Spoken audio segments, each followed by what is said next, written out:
Ed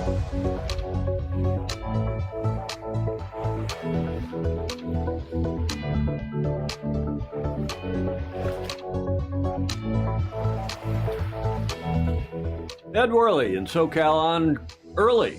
Worley is early. Fog Machine, hello to you, Lance Burke, here in the Bay Area, wishing the Fozy a good day. Cheers from Minnesota, Scout Country, Blake Middleton, Jonathan Shore in Newport, Rhode Island, Alistair Murray down in Melbourne. Mr. President, hello to you, sir. What time is it down there? Early in the morning, 06:01. Alistair's up early as usual. Clark Chapin in Plymouth, Michigan, where it's still summer for another day and a half. Yeah, Sunday. Things change on Sunday. Mark Holland in rainy Boston, Graham Sweeney in Shetland in Scotland, and John Emmett and Rick Bannerow, and on and on and on. Welcome, everybody, to our show number 758.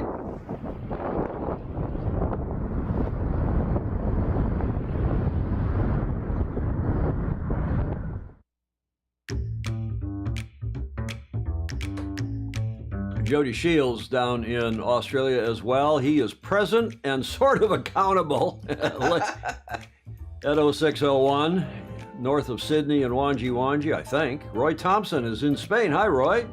Michael Frank, I'd like to see in my lifetime the Cup go back to England. He is pulling for GBR, Ineos Britannia. Thierry de Jong down in SoCal.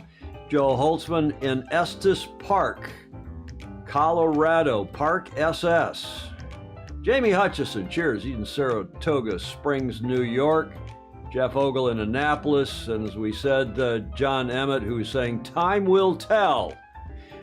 As we are here in Studio B again in the Beach Street Yacht Club, Julia is here for the regular Friday show. We do this twice a week, normally Tuesdays and Fridays when we're not doing watch parties. Oh, yes. We're going to do another watch party on Sunday morning. Good. I'm going to get my, you know what, out of bed and do a watch party for the Youth America's Cup because we haven't been paying a lot of attention to them, and we've got some Fozy in that event. Right. And Sunday is the first day that the A group and the B group are paired from 6 down to 3 each, and those 3 and 3 make another 6 for the so-called final series in the Youth America's Cup. That starts Sunday morning in theory, so I think we will live stream that. Okay. On Sunday morning. At the regular time. At 0500. Yes. Julia, that's a beautiful blue on you and a beautiful scarf. I can say that before everyone else does. And Joe Holtzman likes my shirt, and I'm wearing this shirt because it is, as Clark Chapin said, the last couple days of our Northern Hemisphere summer. Autumn is, it's the autumnal equinox on Sunday at 05:43. So if we'll be awake. We're doing a watch party. Yeah. We'll be awake when the autumnal equinox, better known to be ecumenical to those of you in the Southern Hemisphere, we now call it the September equinox. That is Sunday here in San Francisco. Speaking of some cool people, Friends of Sailing Illustrated, this is a quick Fozy focus. Nice shot from cool people sent to us yesterday from BCN from Barcelona. Julia, do you know who those two characters are? Oh, yeah. Graham Sweeney says you look radiant, by the way. Thank you. I told you when you got down here this morning, I said, what'd you do? You look particularly good. I woke up at 4 o'clock. I know, I did. Gosh, I did too. I was texting with Alistair, or not with Alistair, I was texting with various people. Have you figured out who the Fozy are? Let's see if anybody else knows who they are. They are in Barcelona. Crudmore! Matt Suzuki. I called him Crudmore one time, and he loved it. And somebody, the late, great Adra Coburn, did tisk, tisk, tisk. Harold Cudmore, one of the great characters in our sport, Irish, of course, a great after-dinner speaker, and a terrific sailor. Has done several America's Cups and Admiral's Cups and God knows what else. I think he now lives in the Isle of Wight. Harold Cudmore there, with Marcos Weinstein, a Fozy from SoCal, and Marcos is over there at the Real Club Nautico Barcelona. And the two of them got together to wish the Fozy a very happy Friday. They sent that photo over last night. Oh, nice. Thank you very much, Marcos, for that. They both look healthy. They do, don't they? Yeah. And I don't know how old Harold is now. He's got a couple years on me, older than I, but he is still fit and fun. Last time I saw him, which was at an America's Cup Hall of Fame somewhere. And he's just an amazing, amazing person. Clayt Embley, Alan Long, the last race for the Classics in 2 weeks is on the Chesapeake. You should come over for a sail. And David James across the bridge in Sausalito here in the Bay Area saying, yeah, our summer's just about to start. It's going to be hot later this coming week. It is. Next weekend for the Stag Cruise, Julie, it's going to be 100 degrees Fahrenheit I told on you, Wednesday. It was going to get hot. Well, you were right. So, Julia, what are we celebrating today? There's your one and only clue. I took the lower third off already. Paella. It is paella, if you're Castellano, or paella, if you're American Spanish. And that, of course, is in recognition of World Paella Day, which I had no idea occurs on September 20th, celebrating the most famous Spanish dish since we're there in Spain for the America's Cup again. This gastronomic gem is originally from Valencia, yet it has transcended borders with 8 million yearly searches on the internet. I had no idea, making it the fourth most important dish on the planet, if you trust Google searches, I guess. Wow. Every year, activities occur in over 30 countries. The Spanish city of Valencia organizes WPD Restaurant Week, World Paella Day Restaurant Week, with unique set menus, boasting rice dishes at 28 restaurants, and the World Paella Day Cup to choose the best paella in the world. It's Alistair Murray says he cooks a great paella. Come down under and try it. Will you, Alistair, when we get down there to Melbourne sooner than later, will you please cook us some paella? I did it a couple times, but usually, Julie, when we were doing it at the, I'm going to get rid of the lower third. I don't think we need that. Everybody knows where we are. The homes in Valencia, the high-end homes out in the suburb, out in the Puzol where we were living, most of them had paella, outdoor paella, what do you call them? Not grills, but the big chimney and you put the charcoal in or the wood. You had to supposed to use wood. Yeah. And it was for cooking paella outdoors in a big, what do we call those things? I can't remember. It's been now 10 years. But a paella is wonderful. Well, it is, but it takes it takes a long time, and you got to stir it, and you got to put the water in, and you got to put the morisco or the rabbit or the pollo in, and it's good fun. I always had somebody from the team come over and do it, somebody who liked to do it and was good at it. Grant Davidson comes to mind and others. But World Paella Day is what we're celebrating today, as well as celebrating all of you who contribute via Patreon. We got a new one. We got $100 a month contributor. Thank you very much. Just came in, who's been enjoying the watch parties. Oh, good. Worth getting up. Yeah, well, yeah. And she's on the East Coast, so we appreciate it very much. She doesn't have to get up at 5, but she's up at 8. Patreon.com/join/Sailing Illustrated. And it's a little tough to get into that. I'm going to go fix our Patreon links, and I haven't paid any attention to that. Yeah, it is. And it's. You've noticed that as well? Don't stir paella, Roy Thompson is saying. Richard Lawton is already getting into the predictions that GBR is going to win the Cup. And the best paella in Valencia is in El Soler. That's a pretty good call, Steve Gruber, down there near the Albufera. That's the big rice-growing pond there that used to be saltwater and is now freshwater. They make everyone to order. It takes 45 minutes at any restaurant, but that's just more time for vino tinto.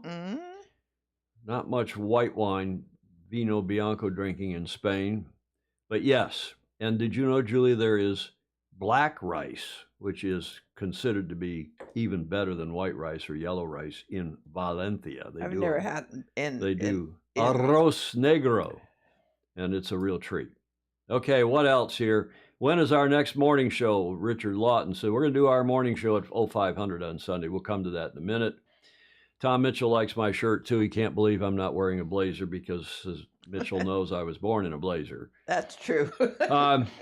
Speaking of watch parties, the Youth America's Cup has been going on since the 17th. It's now the 20th. Both Alpha and Bravo groups, both the A and the B groups, have now sailed. And we're going to talk about that briefly in a few minutes. But the final series starts on the 22nd, which is Sunday. So that's why I'm saying let's do a watch party. Pay a little attention to the UniCredit Youth America's Cup, the YAC, the YAC. We have the WAC and the YAC, Julia. Okay. The Women's America's Cup. Yep. Well, the WAC, and that starts later. And the Youth America's Cup, which is now underway. We'll do a watch party Sunday morning when the top 3 from each of those groups A and B then matriculate, qualify, move up into the final series, which is 4 races, to see which 2 then go to a final match race later next week. In fact, it's scheduled to go on Thursday, the start of the same day as the start of the Louis Vuitton Cup Finals. And that starts on Thursday? That's on Thursday. So let's do a watch party Sunday morning, and we will tune in. Therefore, just to summarize, a little bit of water sound in the background. Hope that doesn't put anybody to sleep. We'll do a watch party for day 1 of the Youth America's Cup Final Series, they call it. That's for the top 6 teams coming out of those 2 groups. Do that Sunday at 0500 here while we are going through the autumnal or the September equinox. Mm-hmm.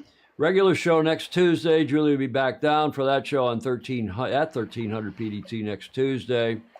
And then a watch party on Thursday morning for both the YAC and the LVWIC. The Youth America's Cup and the Louis Vuitton Cup Finals. I think they will be going on at the same time at 0500 PDT on Thursday. Then next Monday, I think we'll check in because I am at the Stag Cruise, St. Francis Yacht Club Stag Cruise next. I'll do the Thursday morning watch party, and that's actually the first day of the Stag Cruise. And then I'll beat cheeks from here over to the Yacht Club and then up to Tinsley Island. But no watch parties Friday, Saturday, and Sunday. I tried to figure out how to do that up at the island that the club owns, Tinsley Island, and it's just too complicated. You told me to forget about it, and it's we got too much going on. I'm chairman of that cruise this year, and it's pretty well set and delegated, and we've got a great committee and staff. The club staff basically run it at that point. Although a lot of 20 members on that committee. We had a terrific meeting last night. Yeah, and it's in good shape. Any number of you are coming, I know. And Lance Burke will be there, as will Peter McDonald's coming up from Newport. Dion's letting him come to Stag Cruise. Good. I think that's great. So no watch parties next Friday, Saturday, and Sunday, even though that's the LVC final. And then I'll be back here Sunday afternoon. We'll do a watch party Monday morning at 0500. If, in fact, it will still be going on. I think it's almost certain that the finals is still going on. There is a reserve day in there somewhere I think Saturday is actually a reserve day. And there could be a watch party on Tuesday as well. It should be pretty well wrapped up Monday and or Tuesday. So we'll do watch parties to see who wins between the Brits and the Italians in the Louis Vuitton Cup finale. That's our upcoming schedule. And possibly a watch party on Wednesday, the 2nd of October, but not so likely. Okay, looking forward to Stag is Lance Burke, a.k.a. Fog Machine. We have Mr. Dr. Andrew McIrvin is coming from London, and he is giving the keynote. First time ever. This was one of our innovations this year. Right. I'm having Andrew come and give a state of the sport keynote, particularly with offshore racing, big boat racing at Stag Cruise. So he's coming across, and he's been to a couple stags in the past, so he's familiar with it and will be a hugely popular guest. Oh, yes. Keynote deliverer at 11 o'clock on Friday. And guess from whom I just heard this morning? Who? I invited him yesterday. The Star World Champion skipper, John Kostecki, is coming to Stag Cruise. Super. And he will be there and also on the podium at the Lighthouse on Friday at 11 o'clock with Andrew McIrvin, Mr. Doctor. Great. And Staff Commodore Kimball Livingston, who is moderating that session. Oh, terrific. So it should be fun. And those of you who are coming to Stag, a little promo for that. You can still sign up. We're right up against 400 now is our number, but it's going to be a hell of a good event, and it's going to be warm. Mid-90s every day. It's going to be very warm. 60s at night, not a drop of rain, and low humidity. So, Ken Glidewell is on. He'll be up there, our esteemed past Commodore who's guided St. Francis Yacht Club through the COVID years, Julia. And that's a tough job. And he's also handling sponsorship, doing a superb job as our liaison to Rolex and on behalf of the Big Boat Series and the club. So Ken Glidewell, yay, JK. Yay, exactly. JK, John yeah. Kostecki. And he, when I called him, I texted him yesterday, and he said, well, can I call you back this morning? I said, well, I'm in show prep, so call at 9-ish. Yeah. And he did. And he said, well, I'll come, but what do I have to do? I said, John, and John, who's, famously circumspect. Yes. And, he's very soft-spoken. And we used to call him, what was it? He looked like Stevie Wonder. He kind of, when he talks, he kind of does this, and he's very shy and very smart, and obviously one of the great sailors in the modern history of the world. He said, what do I have to do? I said, well, you have to sing for your supper. you have to be Stevie Wonder. He said, no, really, what do I have to do? I said, just go up on the stage with Kimball and Andrew. It will be easy. It'll be fun. You don't have to say anything except how proud you are of being the Star World Champion for the first time and representing St. Francis. And Kimball will moderate, and Mr. Dr. Andrew McIrvin. McIrvin, may not know him. John seems to think he knows Andrew, or at least by reputation. Oh, I'm sure he does by reputation. So it'll be fun. Those of you who are coming, including Ken Glidewell and Fog Machine and others, will have a good time up there next weekend. I am sure. I want to go. Well, you're a female. You should be at the women's cruise, the ladies' cruise this weekend. But McIrvin's not going to be there. Nor is Alistair Murray, nor is John. No. Emmett, all of your other favorite Brits and Aussies and Kiwi boys. Right. Oh, Julia. Tisk. I have. I got to give you a finger wag. You are. Not at all. I think you're in heat. You're 85. You're not supposed to be in heat at age 85. Speak for yourself, John. I'm too old. Oh, my God. You probably are. Oh, my God. Let's get on with the show here in Studio B, our show 7. We're going to be to show 60 already. 760 in just a couple days. A couple more shows. Saturday and Sunday. Here's what's happened. If you've been off on planet Mars or something for the last week, I thought we'd recap what has happened. Saturday and Sunday in the LVC, what greeted the Americans in the finals was on the racetrack was immediate fire and brimstone from this is Magnus the Magnificent writing. Fire and brimstone from the Italian team on the opening 2 days of the LVC final. And the scoreline of 4-0 was certainly not reflective of, and that's fair, how close the racing was last weekend, Saturday and Sunday, with NYAM, New York American Magic, ruining small handling errors, ruing's a good word, that cost them possible race wins. That was Saturday, Sunday. In the meantime, the Swiss were getting drubbed by the Brits. On Monday, in this good series, what was the better by far of the two series, a comeback was always possible, and the tide began to turn on day 3, which was Monday, ahead of a planned reserve day, which was Tuesday, when Patriot, the name of NYAM's boat, eked a win in light conditions with a lower wind speed of 6.5 knots being tested at the start. What Tom Slingsby and their fill-in B helmsman Lucas Calabrese showed was a growing trust in their partnership and a feeling all around that the team that the impossible could happen. And that was on Monday, and then Tuesday, as we said, was a lay day, and then Wednesday was an amazing day. First of all, Alinghi got eliminated. The Brits, who have looked really good, although no one's too sure, Julia, how good a test they got from Alinghi. Yeah. Most people think that they probably didn't get tested much. Yeah. And therefore, they might struggle against whoever comes out of this other semifinal, which, of course, now is the Italians. So the Brits on Wednesday wrapped up their series 5-2, and meanwhile, this other match continued. The just a quick note to what had been early on, as you all know, was one of my, Julia, I thought Alinghi Red Bull Racing would be, a surprise, at least. Maybe not the winner, but they would at least be competitive. And they turned out to be a little more competitive than the French, but not much. So on Wednesday, they got eliminated. Tom Slingsby had nice words for them, saying, As you all know, Niam's one of the world's finest sailors, Niam's A. Helm, paid tribute to Alinghi Red Bull Racing as they exited the competition, saying, quote, "For me, it's been great to see Alinghi back in the competition. Their history in this sport, the way they came and won the America's Cup on their first attempt in 2003, which was hugely impressive down in Auckland. I don't think," Tom says, "that that's ever been done before. No, it hasn't. Ernesto Bertorelli is a great supporter of sailing, and they have run an amazing campaign over there. I know how hard everyone in the Swiss team works. They've been here for a long time in BCN, and they have been putting in long days, long hours. So just hats off to their whole team for an amazing campaign, and hopefully we see them again next time," which I thought was nice. Yeah. nice sentiments from Slingers.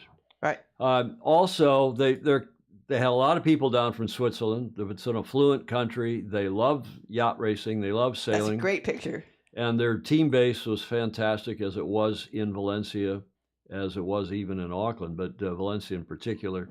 And then Ian Murray, the race director, had this to say. He further paid tribute to the Swiss team, saying, "Obviously, they're a highly experienced America's Cup team with a great history and depth, coming here and competing in an entirely different boat to where they left off," meaning the M32s and some of the other boats they raced on Lake Geneva. "Even though they've done a lot of campaigning in similar, smaller foiling boats, to come up to this game and restart the whole process of an AC challenge, it's been really impressive. For the team to take the New Zealand first-generation boat, Te Ahe, and build a team, build a base, build everything, and get to this level of performance is very impressive. I think they have laid a really good base and foundation for the future, and it will be great to see them come back bigger and stronger again, and we all hope they do. And knowing Ernesto, he's young. You said he would. Well, talk is cheap, as I kept telling Nothing Bill, else is. as I kept telling Bill Koch. I think he'll come back too, Julia. I hope he does. I'm a big fan of his, even though we fought up to and during the 2010 Cup. But Stingray doesn't pay any attention to me. He only listens to you, Julia. So he's gonna take your word for it. As Mary Jude checks in from Philly. Yeah. And J. Frederick Bland, "Tom, if you think that you're too old, you're probably right. Keep calm and carry on." Yeah, Gordon Smith is saying, "I suggested that Ineos choose American Magic, and Gordon, it may turn out that you were right. We'll see what happens in this next series. Did Clark Chapin keep the details of all our predictions from before racing started?" Yes, he did, and maybe we can get him to give me a slide before our show next Tuesday. Meanwhile, I'll get into my predictions from a couple Tuesdays ago when I went to Arizona, and I'm using the same slides I used down there. On Wednesday, just to continue the... I'm sticking by mine. What was yours? What is yours? What? Your prediction. Oh, Luna Rossa Prada Pirelli. You're in love with those Italian boys. Yes, absolutely. You don't have enough of the Aussies, the Kiwis, the Brits? Well, you got a variety to spice of life. I could make a joke or two about that. Don't. Huh? No. You know those Italian boys, those Latin boys, and Brazilian boys. I know you like them too. Don't say it. Wednesday, we... on the next race day, again in light air, the Americans secured an opening win to take the series to 4-2, and then they were the beneficiaries of that dramatic breakdown on LRPP, who damaged their main sheet traveler system, pulled out of the deck in the ass end of the boat, and were forced to retire. As you all know who've been following it, and most of you have been, I'm sure, and there is that photo of the traveler. And the Burgee, by the way, we've been talking about their Circolo della Vela Sicilia, which it's their clubs in Sicily, but they do intend to run the Cup if they win it in Sardinia. I've heard again this morning from a reliable source, or two, actually, well, one reliable source, and I'm not sure if those two sources weren't talking to each other. But there's the Traveler. This is the device in the deck. You see it moving. This camera's picking it up all the time during the racing. They don't trim a main sheet on and off like in a regular boat. I mean, you do have travelers in regular boats too, but they trim the Traveler. This is that car going back and forth, and it's pulled up out of out of the boat. It was recessed, and there is hydraulic pressure that those cyclors are cycling, well, with their feet, not their hands, and causing the pressure that causes the mainsail to go up and down as they need to add and subtract power in the rig. Mark Michelson's back complimenting you. He's trying to win your favor as well, Julia. Do you like Idaho boys? Julia, you look fabulous, and your smile and laughter are contagious. Love the scarf. Julia is very bright. And I told you, Julia, you had bright eyes today. You seem to come down here with a lot of spirit and enthusiasm. That's because I've been up since 4 o'clock. And that's you, Restream.io, in case anybody's wondering. That's Julia typing over there on her computer, on the comment computer. Small feet, small hands abound, J. Frederick Bland. Julia? What? Are you going to take that? We got a size queen here, J. Frederick Bland, at least. Maybe you too. I don't know. Oh, my goodness. We are really getting off let's go. The beaten track here. Yeah. So at 4-3, now the Americans have brought it back. It's looking like the shoe is on Jimmy Spithill's other foot. He, of course, the architect or one of the architects of the big comeback here in 2013. And at 4-3, this is Magnus the Magnificent still riding Magnus Wheatley. At 4-3, everything was possible, but the American dream was extinguished ruthlessly on the final day, yesterday, with a repaired Luna Rossa coming out firing, acing the wind shifts and a moderate breeze to close out a 61-second win that ended the New York Yacht Club's American Magic Challenge. Graham Sweeney says, if you like Idaho, how Idaho boys is that saying, do you like potatoes? That reminds me of the old joke. Remember the joke? No. The guy, it's Friday. It's the end of the Northern Hemisphere summer. The guy comes out in a Speedo on the beach, and he said, you know, I need to attract women. What do I do? And his friend says, oh, yeah. Go, speaking of potatoes, Idaho potatoes, no doubt. Go get some potatoes and put a potato or two in your Speedo. That'll attract the women. Yeah. And Graham Sweeney, I hope you're appreciating this. And it's an old joke. It is an old joke, but a good one. And the guy goes, finds some potatoes, puts them in his Speedo, and the women are running away, right? Mm. And as he runs, he goes to his friend and says, excuse me, I did exactly what you told me. What's the problem? He said, you're supposed to put the potato in the front. In the front, not in the back. Okay. Oh, goodness. Yeah, Chris Exley, I think a lot of us think that the Goodison injury probably didn't help. There's some other things that we're learning were going on and some things we speculated about on the watch parties that were going on. But yesterday, ended American Magic's challenge. It was now some analysis here is now from Richard Gladwell, writing in Sail World. After the drama of Wednesday's racing, when the New York Yacht Club's team clawed their way back from being down 4-1 to up to 4-3, their fate was decided yesterday, Thursday, in just 23 minutes of racing in a breeze of 9 to 11 knots with 20-degree shifts. And Julia, I had people signing on and calling and texting, say, hey, where'd you go? What happened? Are you guys okay? Because we were off the air at 5:50 yesterday morning, 50 minutes of watch party. I know. And it was done and dusted. Mm-hmm. Stingray says American Magic should be proud that challenge was both classy and competitive. Yes.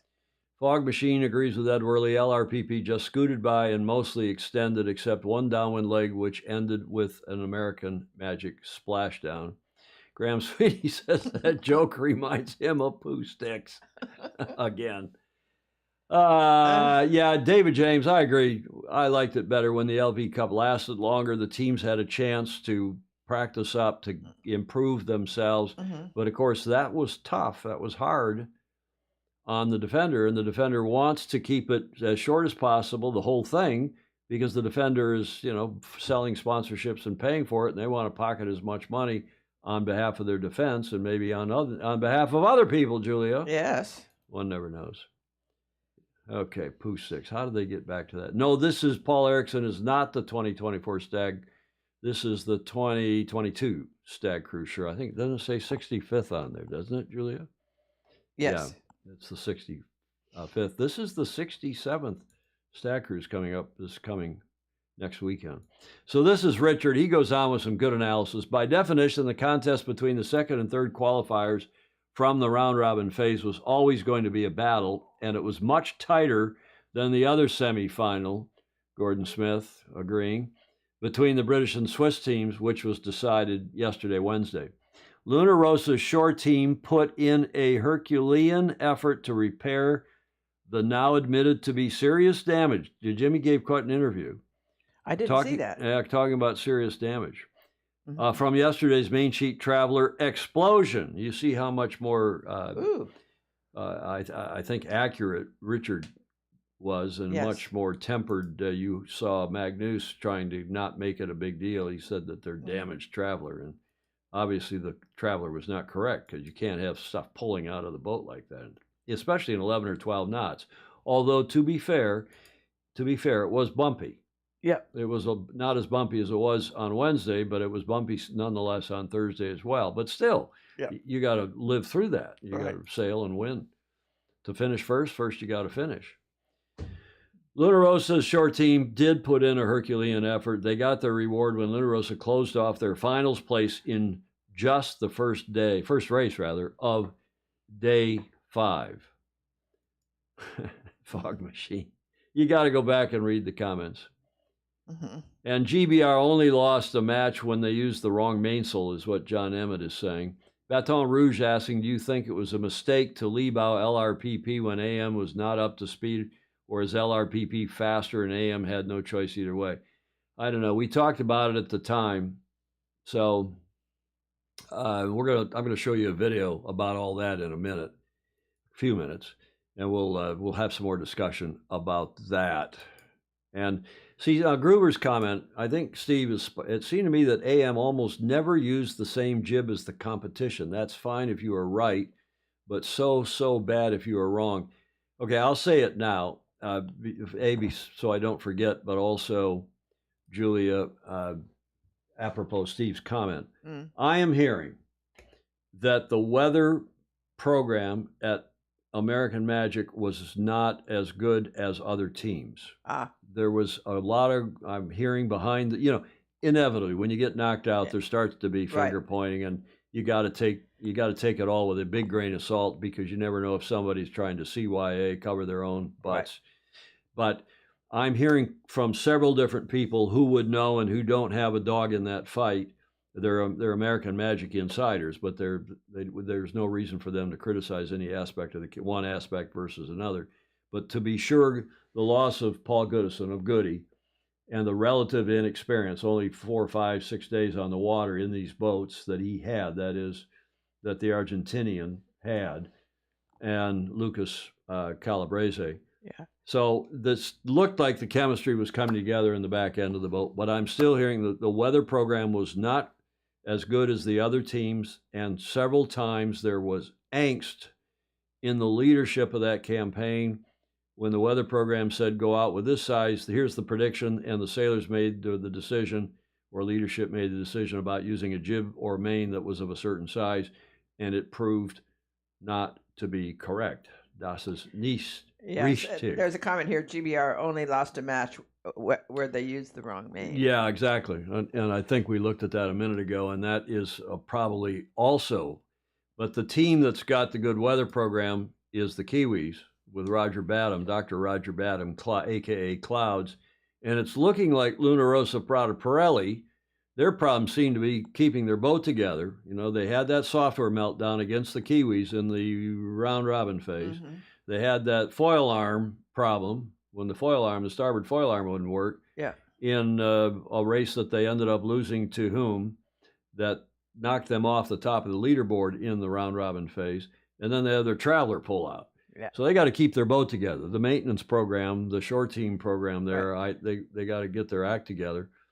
The Brits look pretty steady all around. Their speed sometimes looks a little croutonic, and we'll see. But their weather program is reputedly good as well. Maybe not as good as the Italians, but we'll see. I think the weather programs, and it's the weather programs that lead to the sail call. Hey guys, I think the breeze is going to diminish, so let's go with this sail, and then we'll make a swap from that sail between races. and they swap, and oops, that was not such a good call, or vice versa, or et cetera, et cetera. So I think, yeah, we're going to be talking a lot more about weather.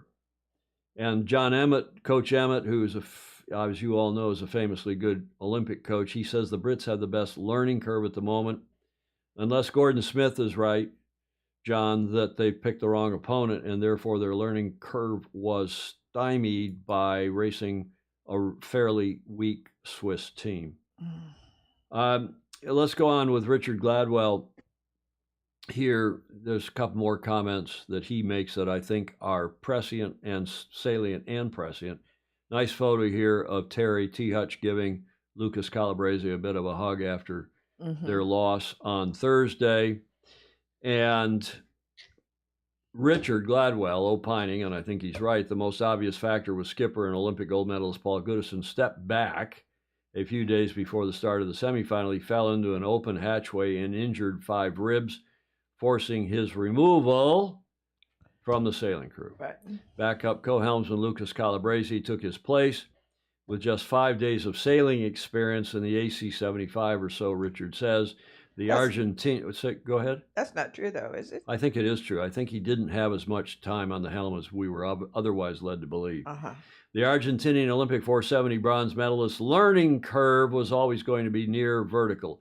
He did well, very well, to fill the big shoes left by Paul Goodison. In the end, American Magic was a potent weapon, but coming back from 4-0 after the opening weekend was a big ask. And there again, Julia, you know the old saying, you can lose a regatta. Emmett's told us this before and others, but we've always said since I was a kid, you can lose a regatta on the first day, but you can't win it on the first day. Yeah. So it is so true. Yeah. And starting from, that deep, from being down 4-0 is bloody. It's hard. Tough. With just 5 days, we read that one. We've seen Tom Slingsby snatch victory from the jaws of defeat so often in the last gasps of a Sail GP regatta, creating the expectation that he could do so in an America's Cup, but it was not to be. I think that's one of the best paragraphs that I've read so far in the entire event. Yes. So bravo to Richard Gladwell. It's been a while since I've read all of his column every time. And I'm reminding myself what a beautiful writer he is. Yeah, well, great prose. Clark Chapin agrees, and Julie, I think you're right, and I commend it to you. You can just sail-world.com, and you click on an America's Cup article, and they do a nice job of all those most recent America's Cup articles, and not so recent even, all lined up right under the. Right. It's really easy to find. And what they also do, as you all know, unlike some other publications, these are photo essays. Richard goes through and he's on the media list. He gets all these high-res photos from Barcelona, from the media center, and then he picks and chooses and puts the right photos with his prose, which adds to the impact of his writing into sail-world.com. I don't need to blow smoke up his skirt any more than I usually do or have, but that is the truth, and bravo Zulu to him. Further on Thursday was my favorite photo of the whole series so far. This is another America's Cup photo, ACE photo. Great sportsmanship from New York Yacht Club. We're hearing from people there on the team base. It's a tough thing to be eliminated. There's a reason they call these political campaigns, because they're like political campaigns, as I've often said. You have to go out, have the concept, have the motivation to do the political campaign. Then you have to raise the money, hire the people. You have to start to get a concept for what your campaign platform is going to be, your positions, and that means designing a boat that's going to fit. You got to get a weather profile going on the venue where you're going to be racing. Design the boat that you think will, using game theory and other things, that will get around that track during the whole longer series the best. And then you have to win the primary election, the first election. If you win the primary, you get to the general, which is the match, the big enchilada at the end. And at any point you get eliminated, and you're so intent on trying to win. You anytime forget about it. anytime you feel like you're not focused. It's sleeping, eating, giving PR instead of focused on the goal of winning that campaign. You feel, because the one thing you can't buy or manufacture more of or yada yada is time. Needless to say. So these things are so intense, and it's not a sport, as we've said over and over again on the watch parties. It's not a sport, it's a game. As Ken McAlpine, the chief technical director for years for the America's Cup, used to say, you know, it's only a game, but it's the best game. Mm-hmm. It's the hardest, meanest, nastiest game in the world, but it's only a game. But it doesn't feel like that when you get knocked out, because you haven't probably polished your resume. You're really thinking you're going to go forward. You haven't thought about what happens if. And now all of a sudden, just like that, it's over. And for young people who maybe don't have a lot of money in the bank or haven't been smart enough to save money, because they're pretty well paid, generally speaking, across the campaigns. But you got to save all that money while you're campaigning. So you got a few bucks in the bank, because you may not have another job again for another, tell me what, even if it's not an America's Cup job. Yeah. So, okay, enough of all that about campaigning. Well, what are the comments here? AC Racing, Ed Worley says, is a long-term marathon of continuous learning. Yes, there's no excuse for excellence, as Joran Peterson used to say, because everybody around you is excellent. It's about who continues to improve the best and the fastest. Mm-hmm. Meanest, nastiest sport is mud wrestling, Graham Sweeney said. David James, did you have a fling to Auckland with Julia? David James? With America. I know. With them with our 2000 campaign. Yeah. David James, this reminds me of Auckland when Julia and I went down there, and it is tricky. Okay, I'm not going to ask about that, Julia. Why are we so... I didn't say that. David James did. Okay, but I love this photo. I love this photo. Mm. And the betting's even right now in the British betting market about this next sequence. And very, very obviously great sportsmanship. But that ended New York Yacht Club's campaign at 5-3. They having won 3 in a row, and just even though they led up that first leg of that race, it was not to be. The other team was quicker and won by, ultimately by 600 plus meters. Mm-hmm. If I remember well. Great photo. Yeah, Ed Worley agrees. Great photo. I'll go back, take that away. If anybody wants to screen grab that. I think I've also posted it out on my Facebook page yesterday. And 2 fantastic teams. Really, all 5 of these challengers have been good. I wish, like a couple of you said, I wish the series had been longer and would be longer. But, they're going into a first to win 7. And here's the video from American Magic after their loss. Let's go. Campaign-defining race for Manolos and Prada Pirelli and American Magic. Yesterday we got it to 4-3, and really we got it to the last day of the regatta. And today, the things that we did really well, Tommy got a great start. We got the first cross, and from there the breeze just got really patchy, and we defended the left-hand side, which was by all accounts the correct thing to do. And as Mother Nature played it out for us, at the second exchange on that first beat, we went from a strong...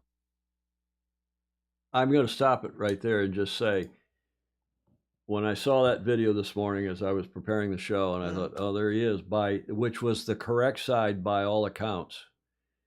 And that means their weather program said, hey, go left, young man. Mm-hmm. Go west, young man, is the famous saying here in the States back in the day. Right. And I think you look at these patches on the thing. I don't know if those patches are accurate or not, but somehow, some way, LRPP seemed to win more of the starts. And LRPP's weather program and the British weather program seem to get their team to the proper side of the course, at least in the early stage of the race. And then after that, it's managing the course and going into the gate with the fewest on each leg with the fewest number of maneuvers.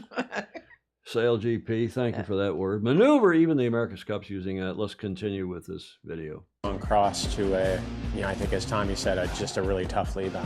Yeah, so from there, Luna Rosa got through us, got around us. We kept asking the question. We got the race back to within 90 meters by the second top mark for leg 4, but it wasn't meant to be. And Luna Rosa, to their credit, they sailed a good race. So yeah, it's tough, but that's sport and that's life, and sometimes things don't go your way.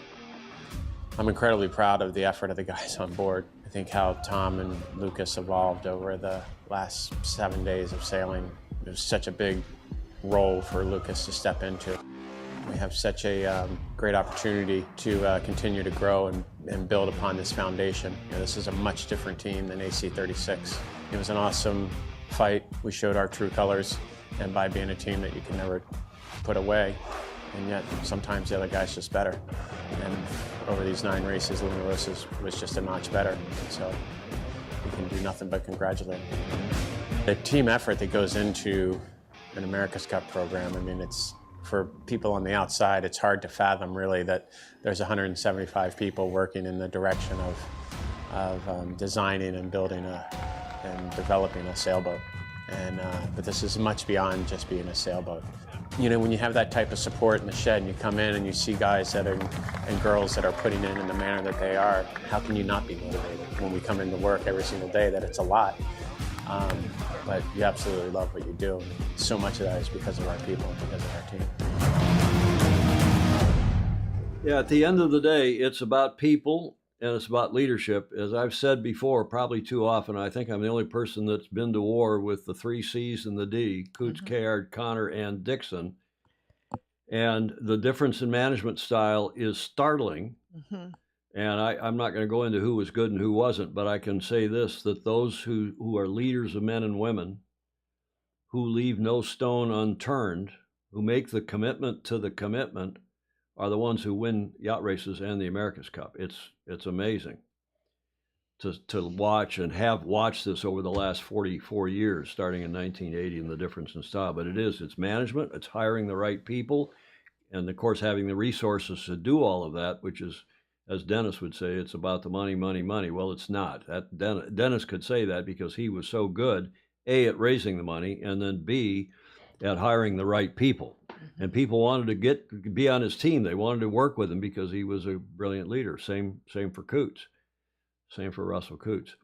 And then you can start talking about boat speed and starts and everything. Julie Aarons is right when she says nobody starts like Spithill, which is why I'm thinking they go into this next series, and we'll talk about that in a minute.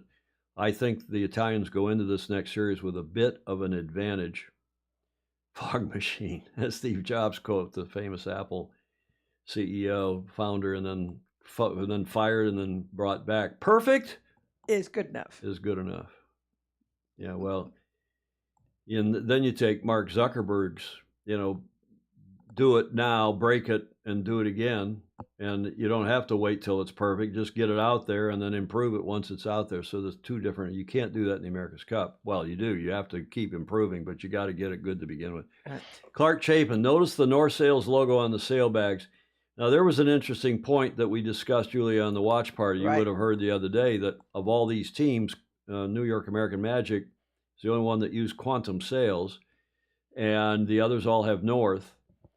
And we don't know the implications of that, don't want to speculate, but between the weather program, this situation with North versus Quantum, that may have played something into it. And of course, the reason they're using Quantum is because one of their 2 big backers, Doug DeVos, owns Quantum or owned Quantum until he sold it to North, and maybe he still has a chunk of it, I don't know. So that's part of the issue. And then, of course, the loss of Goody, as we've all been saying, was a big loss. You're going to say something. Oh, I was just thinking that everything is complicated, and all of those, and none of them could be true.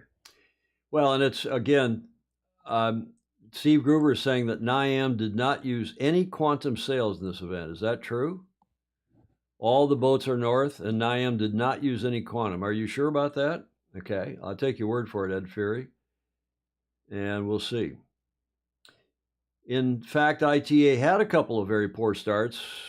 John Emmett, Coach Yourself to Win, who's on Facebook today, yes. And lots of stuff happens, Alan Long, suffice to say. But one last comment here from Terry, whom I admire tremendously. He's had a tough go.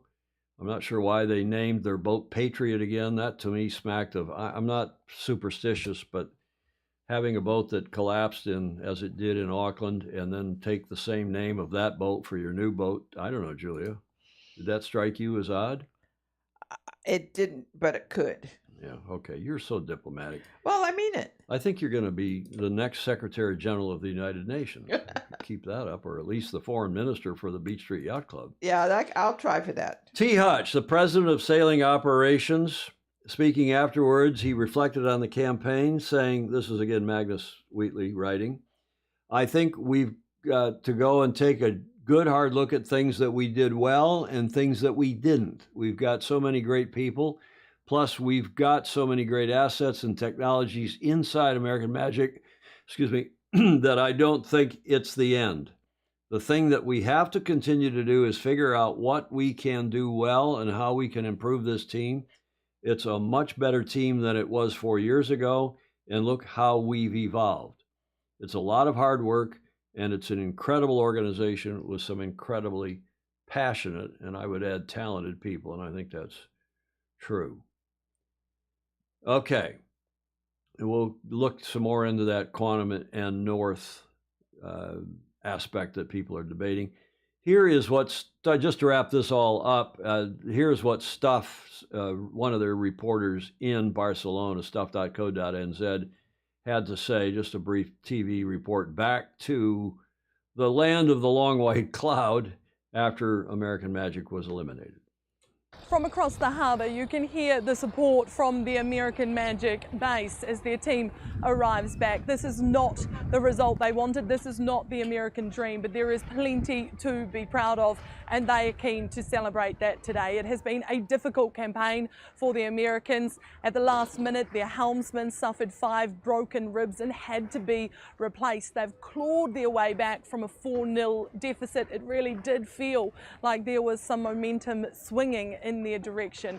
It's almost worse losing these races when you make a comeback like that and don't quite finish it off. It's if we lost 5-0, you sort of go away and go, oh, that sucked. But when you genuinely believe, and as I did, as our whole team did, that we were going to make this comeback happen, it's really tough. But today, it wasn't to be. It went the Italians' way. Luna Rossa closing it out in style. It felt almost better than winning the Prada Cup in Auckland, which sounds very weird, but probably I must say that probably this one was harder in some ways. Now, as the Americans pack up and prepare to head home, the Italians will get down to business, looking towards their next fight, with Ineos Britannia awaiting them in the final. Okay, that was a good succinct wrap up, and again emphasizing the loss of Paul Goodison, and the recumbent cyclors, the idea that they're back pedaling, as I have said now several times, like a Venice Beach cycle. You know, you see these guys and gals down there in SoCal riding around on the beach in those big recumbent bikes versus the Tour de France style, and by everybody's estimation, there's more power that can be generated when you're forward, and American Magic was trading off the recumbent cyclers with switching them around to get their weight forward. Their torso and more of the bike mechanism apparently was further forward in the boat, but it also got them lower in the boat, which allowed them to reduce the freeboard and therefore reduce, in theory at least, the windage of the hull. So that's the Stuff report, and that's our report on what was going on. I take Steve Groover at face value. He's saying they did not use quantum sails, and again, I'm going to look into that, Steve, and let you know what I find out, and just double check that. The kiss of death, Julie Aaron saying, yeah, probably losing Goody was the kiss of death, but we're going to see what the starting program is in this next one, because it's coming down to Sir Ben, as we see in this slide. I like this slide. That is not from a press conference that has just taken place. That's from a press conference prior to the LVC semifinals, and I grabbed that picture to juxtaposition those two. Ed Fury's giving us the North press release. Blake Middleton is saying, get rid of cyclers completely and make AC a full sailing program. Yeah, I think a lot of people would agree with that. I'll tell you what a lot of people are going to agree with is John Emmett's report today. John Emmett in the Coaching Corner, coming to you from Weymouth, when he filed a combo of his last 2 reports, or at least 2 reports in the last week or so, and reflecting on the end of sailing here in the Northern Hemisphere as our summers wind down. Hi, Tom, Julia, and all the Fozy. Welcome to John Emmett's Coaching Corner. And it's actually with great sadness I bring you this from the last Wednesday evening at Castle Cove. Although I suspect for many, many clubs around the UK, because of the diminishing daylight, this will be the last Wednesday evening for many. And it just makes me think how important this regular sailing is. And yeah, I miss it already. The club's still going to have lots of activities, and the Sunday morning racing continues all the way up to Christmas. But this will be the final Wednesday evening, and yeah, that means on the majority of Monday and Wednesday evenings I'm probably going to have to cook for myself, so that's probably not a great thing. You could probably see as well, it is starting to get dark, but a lot of people wonder, you know, what my job is, and actually it's that mind, you know, what people think I do and what I actually do. And people probably think my main role, especially with Ilkers, is talking about having a bit more kicker, a bit less kicker, this sort of thing. But actually the sports psychology is the very most important thing with the racing, because that's what separates the people ultimately on the podium. And those sailors who sail over the winter, you can really tell the difference. So this is my boat here, getting ready to sail, and you can probably see from the water when I was down by the slipway earlier, very nice shelter club. We can have 20 plus knots on the water, and the boat park is absolutely sheltered as you like. But another John Emmett top tip, when you're getting to the tail end of the season in the Northern Hemisphere, and we do have strong winds coming through, especially if there's a name attached, so storm something or whatever, it's really worth tying your boats down. So I would actually tie the boat down anytime I'm away for more than a few days over the winter, in case a strong weather system comes through. And they always give the big storms, the big winds, a name. So I don't know if this is a fun fact or not, but a lot of the storms will be given female names, because I think the theory is that people are less scared of Brenda than they would be of Barry, for example. So yeah, do start paying attention to the weather forecasts. It's that old joke about needing a bigger boat, but you know, every vessel will have their limits, so do stay safe and have fun. If I look behind me, I can now see a lot of their Ilkers are getting ready on the slipway, so I think it's time for me to go sailing. As always, any questions, really happy to answer. Always happy to answer in replay if I don't make the live show, and please do share, because it just means that a whole new audience can see Sailing Illustrated and enjoy it. Sail safe, sail fast, and most importantly, have lots of fun.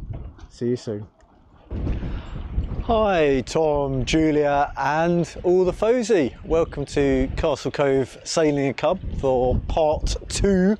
And you can see we've got a pretty windy day, although the sun is shining.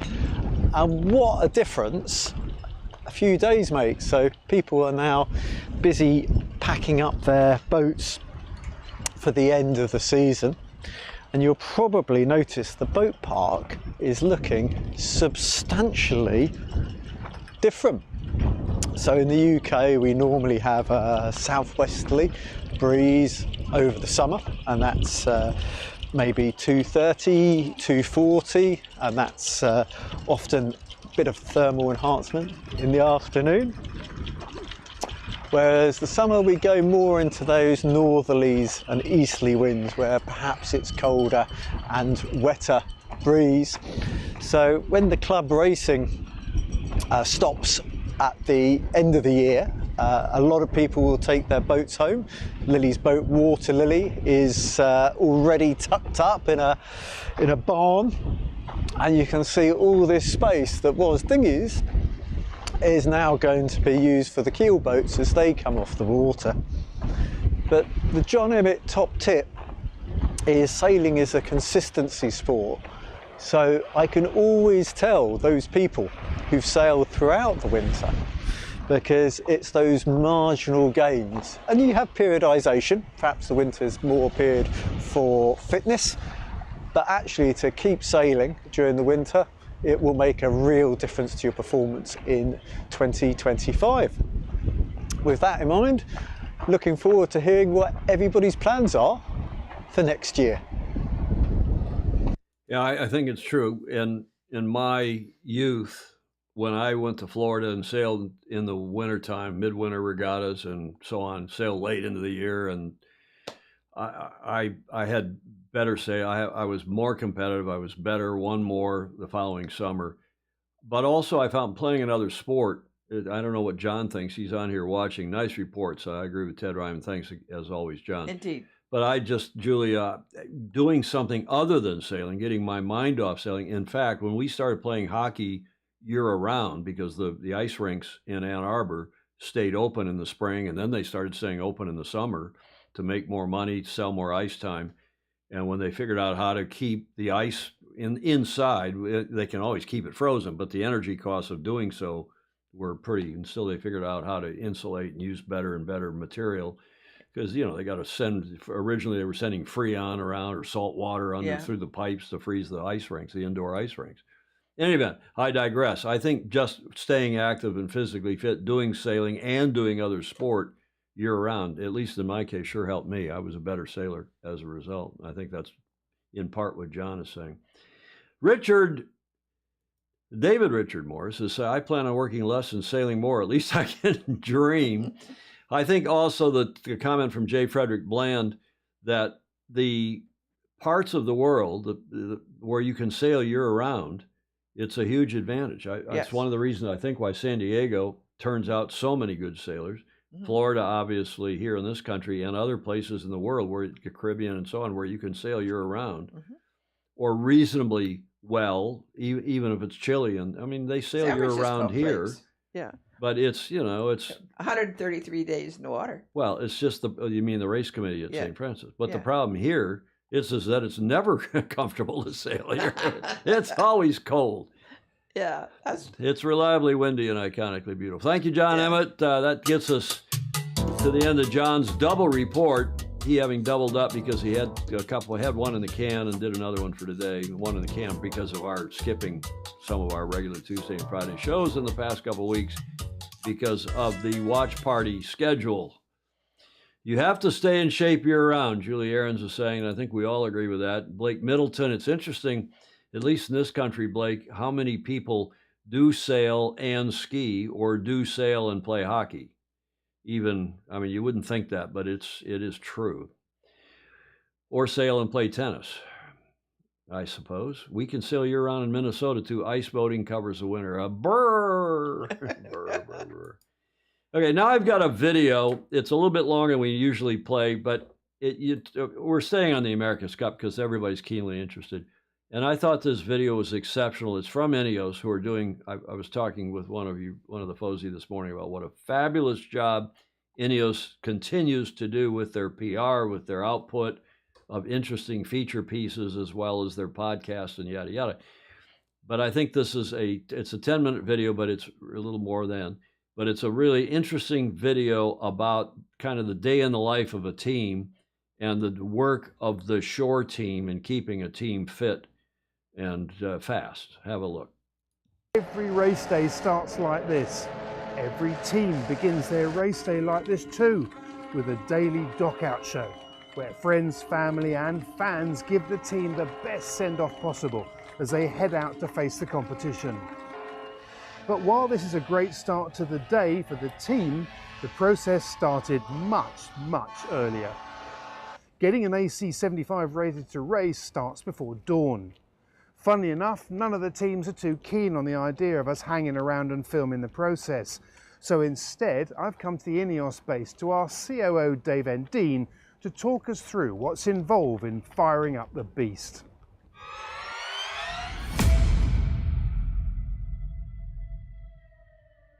On a race day, when does the race day start? When's the earliest that a team comes down and starts firing up the beast?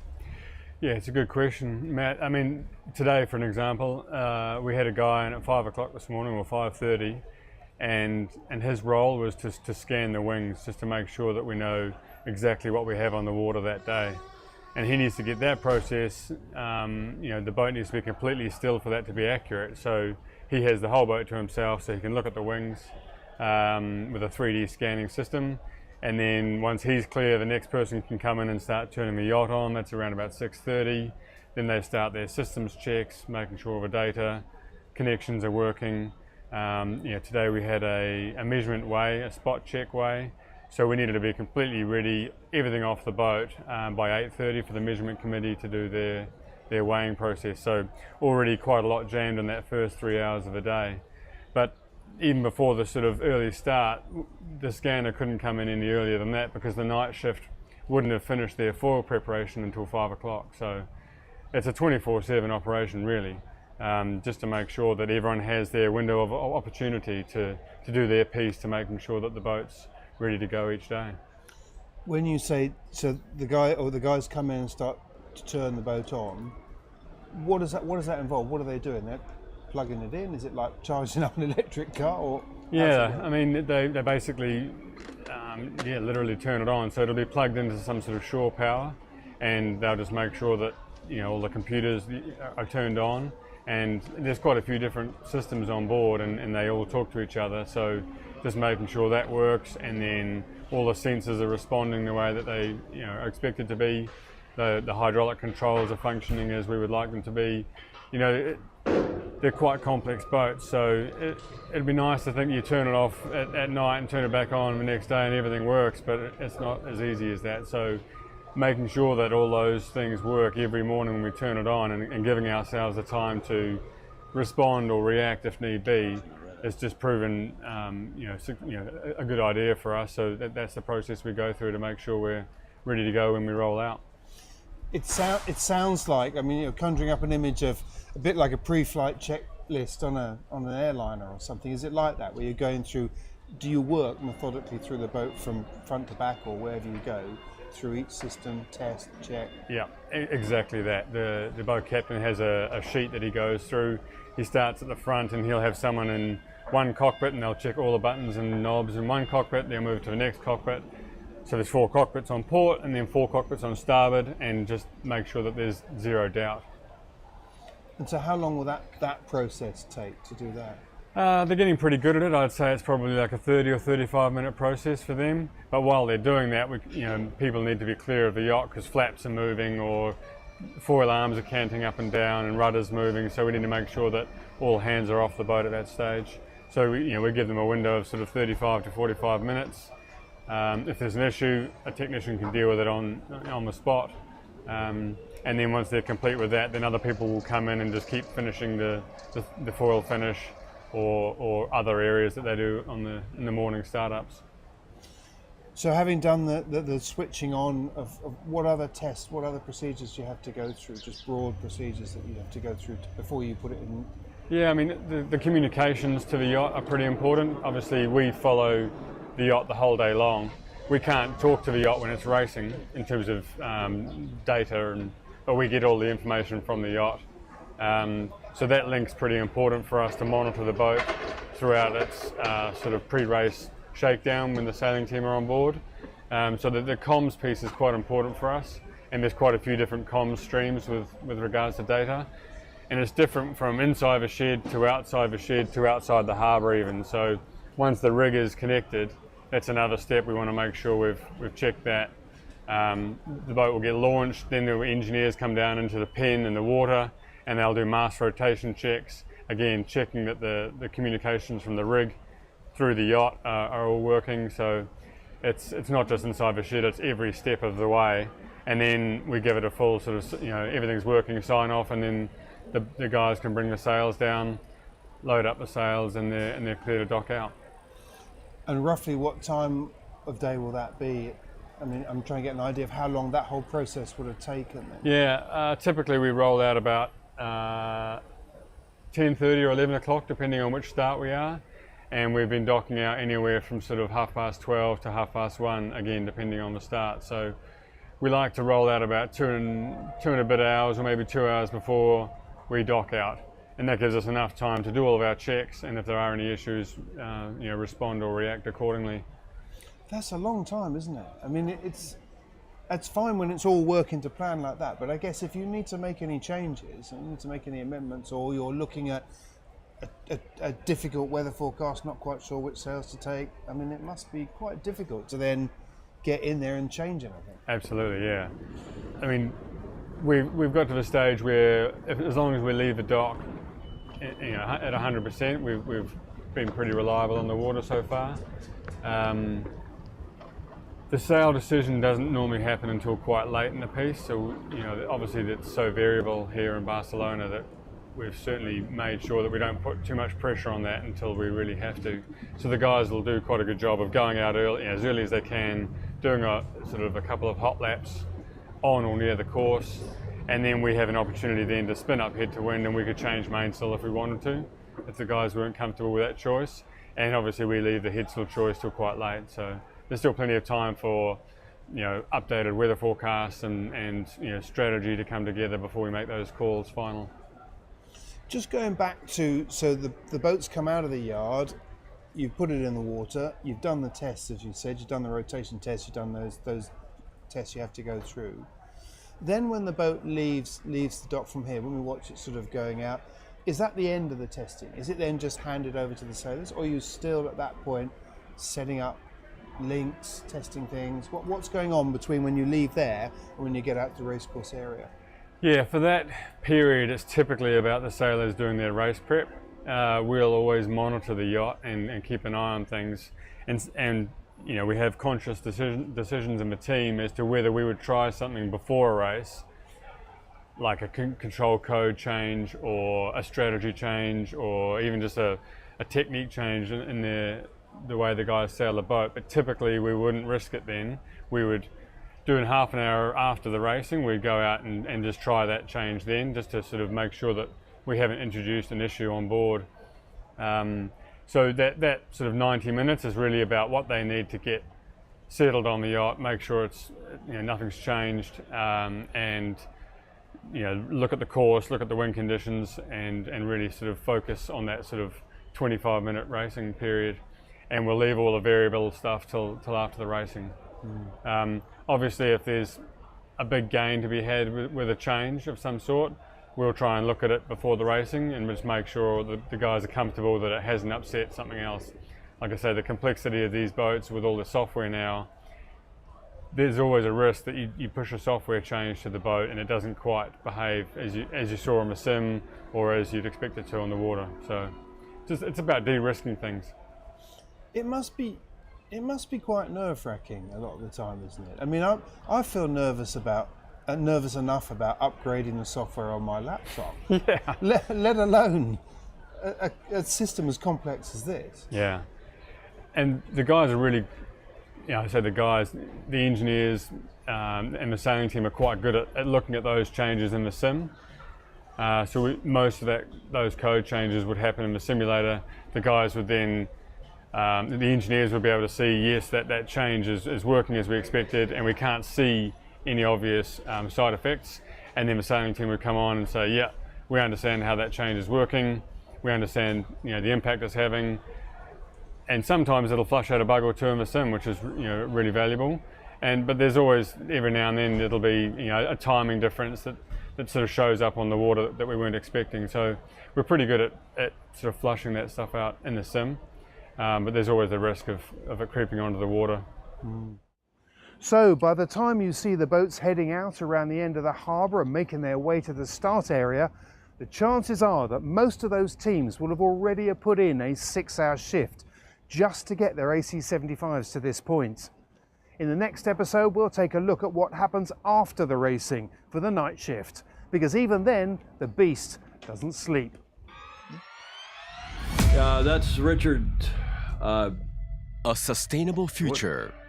Yanmar. Oh, I didn't remember that. Yeah, that's Matt Sheehan for Planet Sail, and he's been doing stuff for Yanmar, who's a sponsor of, I don't know if it's the Brit team or it's the whole America's Cup, but obviously an excellent video. But as Ed Worley said, this thing's 24/7. You come in, you start preparing for the next day, Julia, as soon as you're done. You know, you're recouping from that race, but you're already working on the next day's race. Yes. And I used to go in when we had Roger Badham, our weather guy, and he and I were living in the same whatever hotel, or I can't remember what it was, in, I guess, Auckland. And he was the first one into the base in the morning to start working on the weather forecast. And I had rule stuff to work on and other things. So I would go in with him early in the morning. Plus I get up early. I'm just used to it, I guess. But that guy works long, hard days, as the entire team does. Yeah. And yes, who asked? Somebody asked, do they take, well, no, Mark, running Sailing Illustrated is easier unless we have to do watch parties and regular shows. That's too much. But somebody asked, do they, Baton Rouge, Baton Kennan asked, do they take the mast off every day? And yes, unless they're going to leave the boat in the yard for some reason, which you just never do during the race period. You might, when you're not racing, you might leave it out in the yard and leave the rig in it. And then you know it's not going to rain because you can't have rain in the boat and yada, yada. But you got security issues and a whole lot of things. So almost always the rig comes out, the boat goes in the shed. That's the only place you can work on the boat in a controlled circumstance. You know, if you're going to do any carbon work on the boat, you got to have controlled atmosphere and so on, so temperature and atmosphere. So, okay, I hope you enjoyed that Yanmar Matt Sheehan Planet Sail video as much as I did. It's a bit longer than we normally run, but let's we'll start to wrap this up. But first, let's talk about the Youth America's Cup, as they are now. You can see on that graphic, they're on during the qualification series when there's an A group and a B group. The A group is the America's Cup teams with their youth. That's the 6 youth teams associated with the America's Cup teams. And then there's the B group, which is also racing, and they're the 6 so-called invited teams. Australia, Canada, I can't remember the other country, Spain, and they are currently racing, and they're supposed to swap days. They're supposed to get a couple, 3 races in on a day, and then they get a couple races on the next day for the other group. But because of the weather and this venue, it's been a bit hit and miss.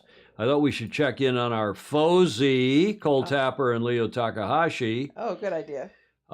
Cole, of course, sailing for Oz, and Leo sailing for New Zealand. So one is with Group B and one's in Group A. Leo's in A and Cole's in B. And here are the Group A results so far. It looks like Marco Gradoni is going to run away with it. He's very, very good. He's had 3 firsts and a second sailing for LRPP. And of course, as far as I know, he is the only sailor in either group that's had extensive experience on these AC40s, driving in anger. He steered. He was one of the helms. I don't know if he was A or B in Jeddah for LRPP, while one of the A or B helms were gone. Either Jimmy or Francesco were gone. So he's actually raced with the big boys and girls on the LRPP AC40. And I think that's the reason he's at the top. Now, remember, 3 of these teams are going to go forward to the final series, not the final match racing, because that's just the one from each group, or the top 2, rather, from the amalgamated groups A and B. So it looks like LRPP, New York's American Magic, who's H4, Harry Malgus IV, and the Brit team are going to go through, but they've got a couple. I think they've only completed 4 races, and they've got 4 more to go in their group stage. In the other group, 4 of 8 races are completed. In the other group, they've only completed 1, and 1 of 8. So they got a lot of catching up to do. Meanwhile, Spain won the first race. Was it this morning or yesterday? I can't remember, but they ran out of air. I guess it was this morning because I was watching it. And they ran 1 race. They won it. The Canadians were second, of course, the Swedes third. But our friend Cole Tapper was 5th down there sailing for the Australians, our Fozy. So we hope he speeds himself up, because otherwise he's going to struggle to get into the top 3, although there's a lot of races left. So maybe Cole Tapper will come good as well. So that's a quick look into the youth. We will go live Sunday morning with a watch party, because it is Sunday. They've just got tomorrow to get some more of these races going, supposedly. And then on Sunday, they're supposed to amalgamate the top 3 out of each stage, put them together into what they call the finals. And then they've got 4 races in the finals. And then out of that, the top 2 teams go to a 1-race winner-take-all match race. So we'll see. And are the women racing separately? Yes, the women don't start until later. They start in a couple weeks, maybe a little less than that. But they're racing concurrently with the final. Excuse me. I need a little bit of something here. They race concurrently with the finals of the LVC, and then between the finals and the match, and a little bit with the match too, I think. There's some overlap there. Yeah. Yes, the same, Chris, actually the same race management team, Ian Murray and his superb team, are out there running all the racing. And there was another question. Will there be an AC40 circuit? We shall see. Those boats are still complex and hard. They're supposed to be a professional circuit. Julia, you can buy an AC40 and start a team and put it on the circuit. That's exactly what I would like to supposedly do. is happening. Mm. Not a pretty race today. 5 teams were OCS at the start. Yes, Mark Holland, that's right. In Canada with 3 penalties in the first leg. Spain did look very good once the things sorted out. Yeah, sustainability. They make these arguments about sustainability, and there's all those petrol and diesel engines out there to save carbon boats and sails. And in any event, you got to make that argument these days to be politically correct, right? Right. What else? Anything else here? There was one other question I thought that we should answer or try to answer. Was interesting. Okay. I know. Where, if the Italians win the cup, where will they run it? I think David James asked that. I'm pretty sure, David, they will run it in Sardinia at their home base in Cagliari, which is down there in the southern tip. Notwithstanding that their challenging yacht club is in Sicily, and I think the team intends to run it down there in the southern tip of Sardinia, as the Italians would say, or Sardinia, as we would say, at their team base hometown, Cagliari. Looks like Cagliari in English. That's the Youth America's Cup. I've got a special This Day in History, thanks to Mr. Doctor, and he was a Mr., now he's a Dr., Hamish Ross.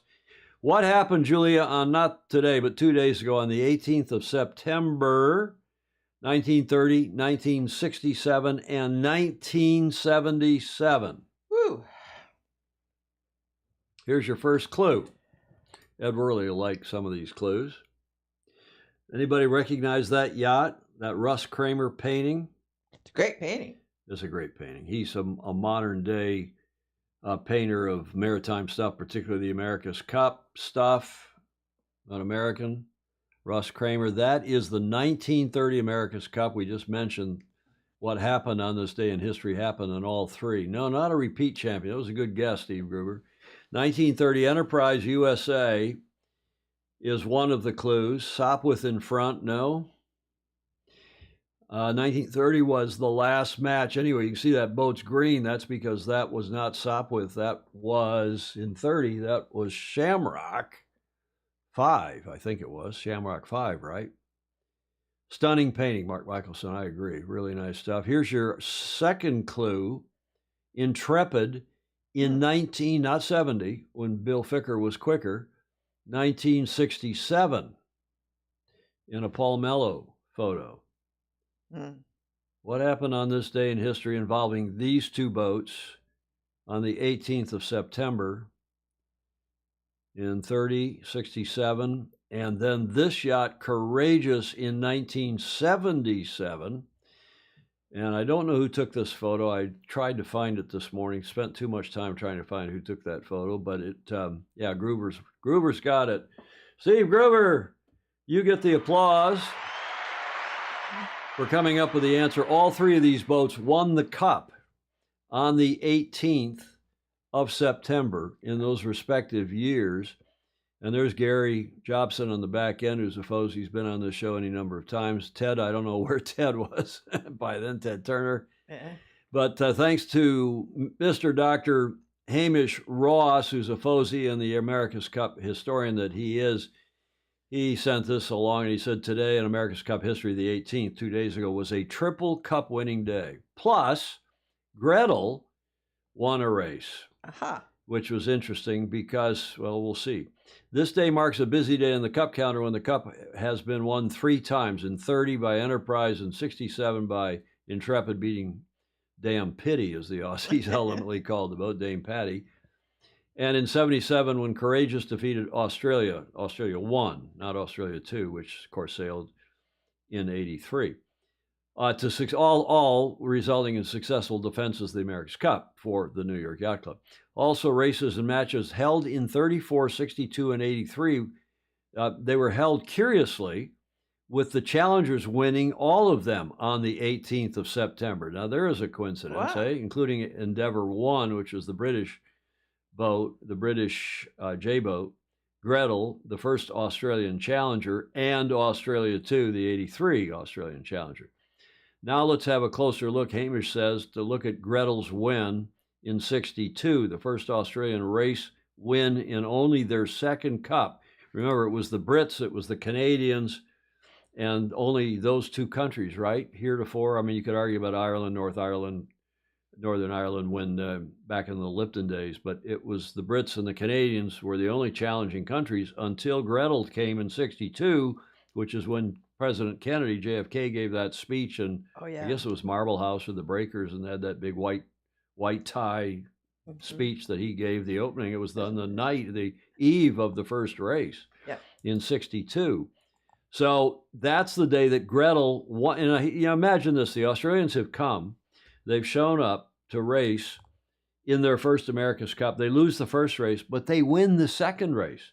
After, you know, all these years, since 1851, of nobody else had. Challengers basically getting whitewashed, except for 1920. It was close, and in 1934, it was a little close. But the Aussies now, you know, they're pinching themselves in 62 when they win the second race on Gretel. And here is one of the most famous America's Cup 12-meter era race photos. That is not in Perth in WA. That's in 62 in Newport.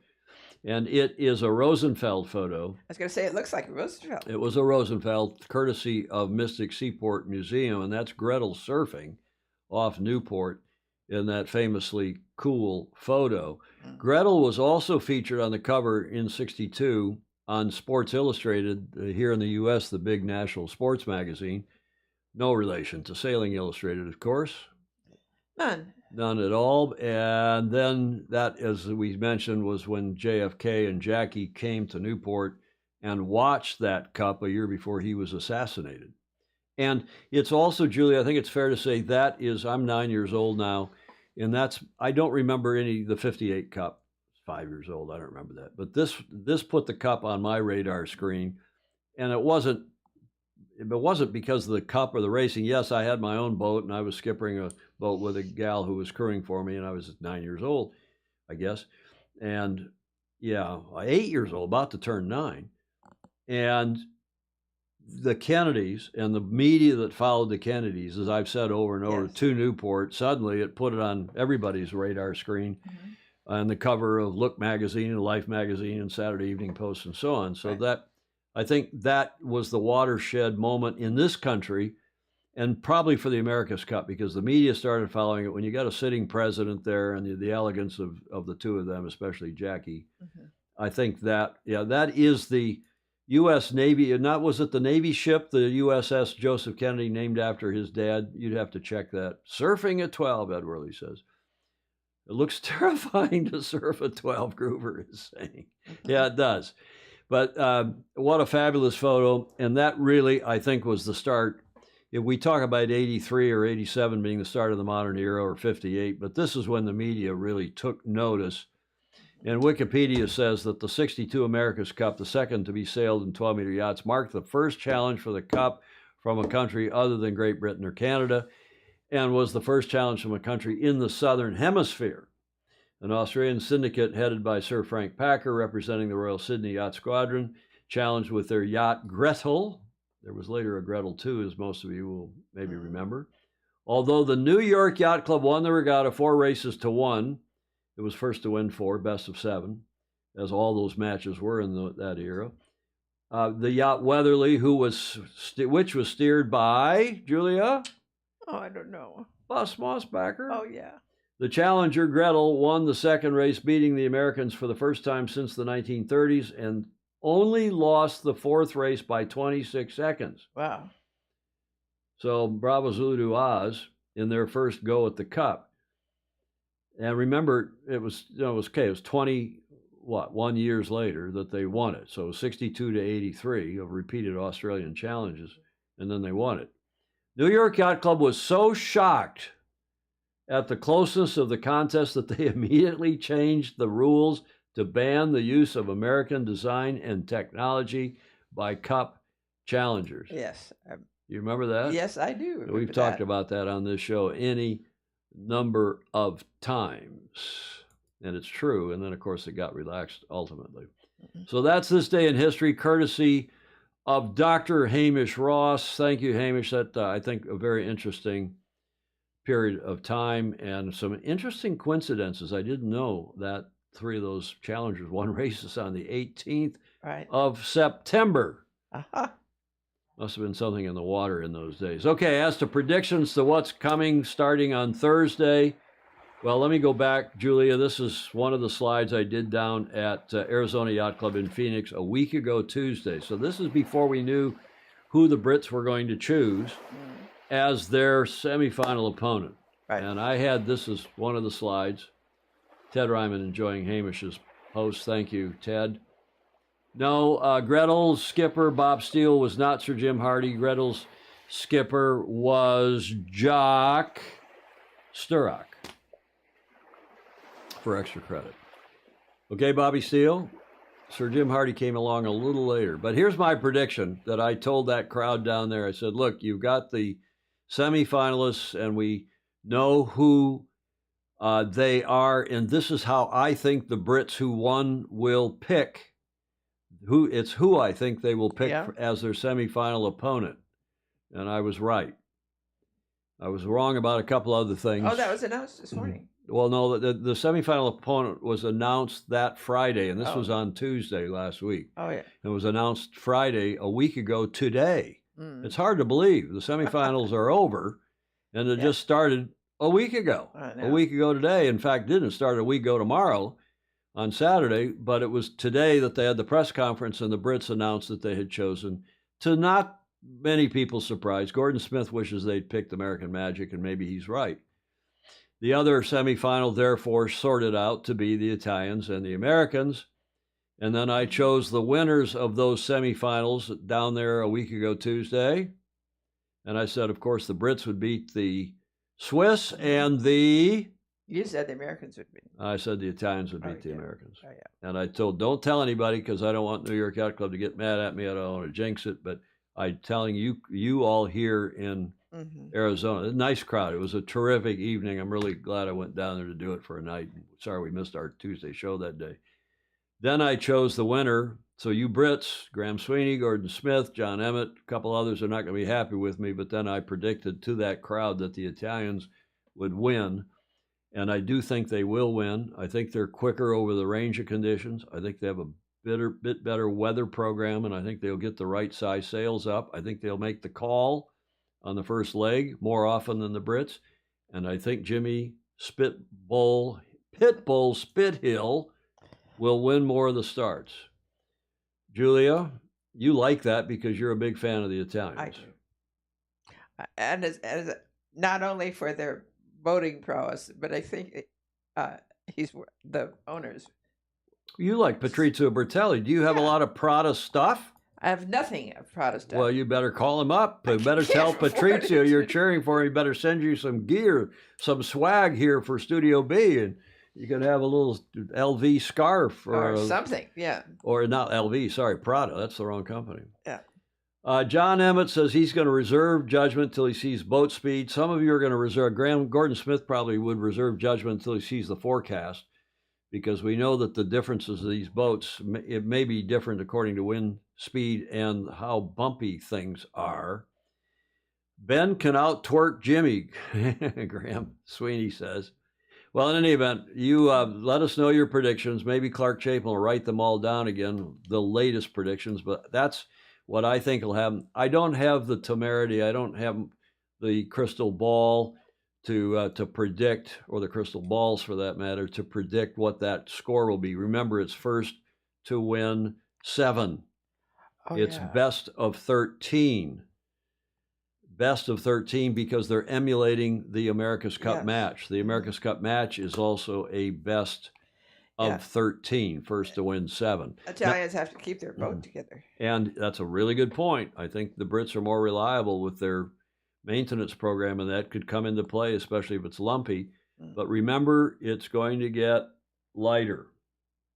Oh, it is. It's going to get lighter. That statistically, it gets lighter now and into October as we get into the autumnal Northern Hemisphere months here. And having lived there for 10 years just down the coast, I can tell you that it does definitely get lighter. Steve Gruber says not 7 wins, but 7 points. I was going to make that point, but Steve, thank you for that. And to those of you like Steve who are real experts and hyper-technical, he's right, because it's the first to 7 points. Remember here in 2013, we got deducted 2 points before the series started, we meaning BMW Oracle Racing. Oh, yeah. So we didn't technically have to win 9 races. We had to win 11 races. So saying that it's 9 wins is technically not correct. It's he or she, it's the team that gets first to 7 points. If you're deducted points, you got to have more wins to make up for the point deductions that the jury may have deducted, or they can award points. If somebody crashes into you and they think the other boat should have kept clear and it's caused you damage, they can award points to you, and that might mean you don't have to win quite as many races, especially if they win a full point or 2 half points over the series. So Steve's right. It's not 7 wins. It's technically 7 points, but it's a bit of a esoteric point. But it's a yes, points can be deducted as well. What can cause points to be deducted? The jury can decide, as they did here in 2013, that your team broke rules intentionally months ago, and they can deduct points. That's what they did. They decided that our team in the run-up to 2013 had broken the rules intentionally, leading up when we were still training in those smaller boats, not in the big boats, not in the AC-72s. Speak to their rules master. Well, their rules master helped get them probably a reduced penalty by doing a good presentation over there. I hired 7 lawyers. Wow. Thanks to Terry Androlini with his help. But that was not a pleasant period. No. For any of us. So as I said, it's for the AC. You know who I think is going to win. I'd love to see what the rest of you think. But for the AC match, I'm going to reserve judgment until we see for sure who wins. Because if the Brits win, I think that increases the chances in my book, because I think the Brits are having trouble in lump and in light. I think the Italians, I know Gordon Smith's got some different views maybe. I think the Italians are really good in the light and even in the lump, as we saw the other day. The deeper question is, who can beat the Kiwis? Well, that's what I'm saying. Let's see which of these 2 win, and let's see what the weather forecast is, and then make a prediction about the match when we are good and ready, meaning after the finals of the LVC. Yeah. Anybody else care to make predictions? Mark Michelson, our Sailing Illustrated weather guru, is saying it's a weird year in the Atlantic and the Med. The meteor statistics may or may not hold. Oh, my. I don't see people making Predictions. No. Jonathan Shore agrees with me. He says, I believe Italy has been sailing better in the light stuff. And again, yeah, did anyone check the ground wire for lightning rods on the Beach Street Yacht Club? Do you have lightning rods up here on top of this building? I don't think you do. You're protected by taller buildings on either side of you. No, I think is that right? I think there is one. Is there? With Yeah. a ground wire going down the back of the building or something? Yeah. I've not seen it. I think it. Maybe I better check that in case lightning is going to strike. Maybe, God is on the Brit side here. Yeah. I think there is one. Yeah. What was I going to say? Any day, any given day. Yes. Any given day what?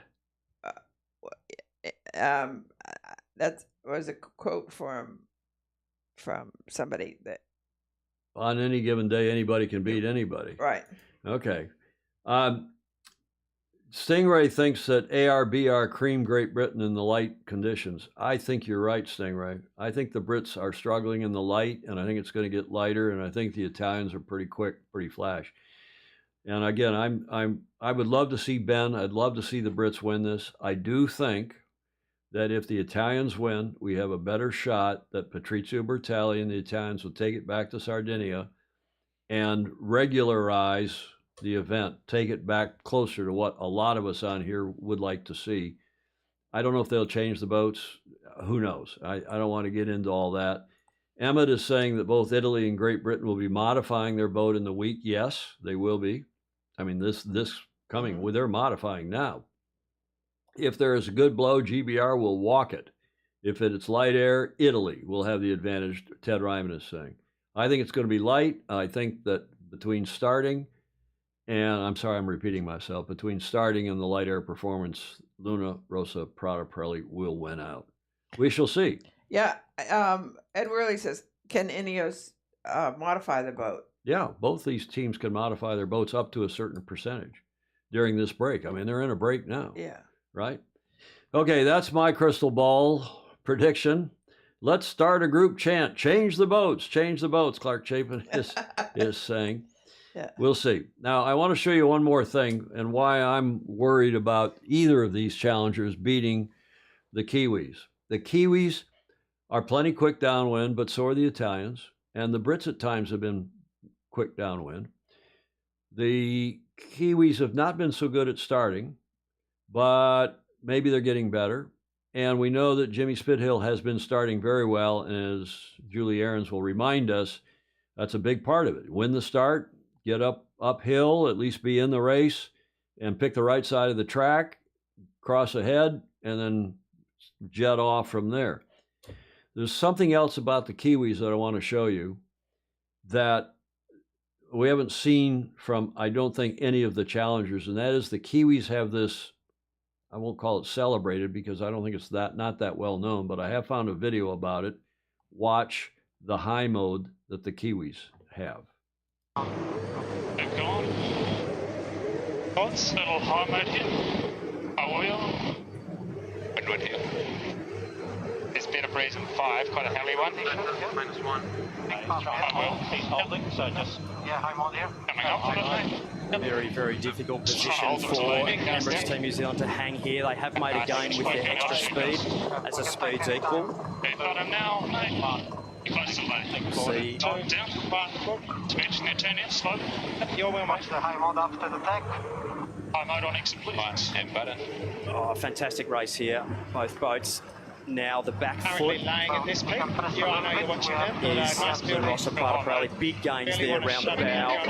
The change. How good is this? I try and hold that lane. Huge move there in that tack. Massive. Yeah, it is old footage, John. It's from maybe the preliminary regatta. I can't remember. I guess not. It was from the rounds robin. And yes, things change. And let's see what happens here. But ETNZ has this high mode that will probably, if anything, get even better. I mean, they're practicing it, they're executing it, and that tactically is really, really a good mode to have if you're in a match race. So is low and fast. I mean, being able to, some boats you could crack off and go lower and they don't go much faster. I mean, you'd like to be able to foot across somebody too. And John Emmett is saying, and John, I don't think you're right about that. The last time they tried high mode, they got rolled by AM. I think AM did have a good race against them, and I think AM's footing mode was better, but we shall see. Bigger camber in that ITA main in that sequence, not just slightly. Yes, we shall see. There's a whole lot of things the teams are learning. They're going to steadily improve. So making predictions is probably a fool's errand, but you know, I'm a fool, so I'll do it. And let's see if I'm right again or not. We'll see. Julia, enough about the Cup. Let's get away from the Cup and let's talk about something non-Cup, because there's an event that's wrapping up tomorrow in Porto Cervo in Sardinia, and it's the Rolex Swan Cup. And these fabulous boats at, again, this fabulous venue that we love to celebrate on this show. Have a look on the last leg at the Rolex Swan Cup wraps tomorrow. Rich heritage, a spirit of camaraderie and shared passion. Qualities on display at the Rolex Swan Cup. Light winds prevailed during day 3 of racing on the Costa Smeralda today, allowing the fleet of Swan yachts to offer a typically graceful spectacle and a chance to admire their eternal allure. For many owners, it can spawn a lifelong love affair, which for Leonardo Ferragamo started over 35 years ago when he bought his first Swan. Could recognize it was a Swan because of the elegance they expressed and that strong identity, and of course the performance, and always with an impeccable quality, which at sea means also reliability. Really create this identity that is so very rare to find in a product. Since then, a love story with these boats started, which has remained with me for the rest of my life. Sailing these boats is a dream come true. They're really a sailor's boat. They sail very, very well, and they look beautiful at the same time. I've been coming to the Rolex Swan Cup for 40 years, but what really sets it apart is the sort of camaraderie ashore. This is a unique event. We're part of one big group. All the Swan owners share the same passion for their boats as well as for sailing. One tacking. And so that's what makes the Rolex Swan Cup so special. This enthusiasm and attachment to a unique event, uniting Rolex, the YCCS and now Tour Swan since 1984, was shared by all today, as the fleet enjoyed close racing on both the Windward Lure and coastal courses.